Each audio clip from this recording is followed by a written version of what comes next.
একদিন আমরা সবাই দুনিয়া ছেড়ে চলে যাব।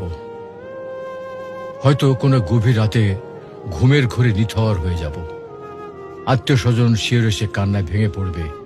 কেউ গোসল করাবে, আবার কেউ কাফনে কাপড় পরিয়ে জানাজার জন্য প্রস্তুত করবে। সবশেষে কবরের মাটিতে শুয়ে দিয়ে সবাই একে একে বিদায় নেবে।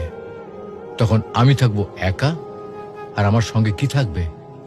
সঙ্গে থাকবে শুধু আমার আমল। কবরের অন্ধকারে মুনকার নাকির এসে প্রশ্ন করবে, তোমার রব কে? তোমার দিন কি? তোমার রসূল কে ছিলেন? এই প্রশ্নের উত্তর দিতে পারবো আমরা? আমরা দুনিয়ার মোহে এতটাই বিভোর যে মৃত্যুর কথা ভুলে গেছি, অথচ জীবন ক্ষণস্থায়ী। আজই সময়ে প্রস্তুতি নেওয়ার, নিয়মিত সালাত আদায়, আল্লাহকে স্মরণ এবং পাপ থেকে দূরে থাকা, আর এগুলি হচ্ছে আমাদের কবরের সঙ্গী। তো আসুন দুনিয়ার মোহ ছেড়ে আল্লাহর পথে ফিরে যাই। মৃত্যু সেই একাকী রাত আমাদের জন্য শান্তির রাত হোক।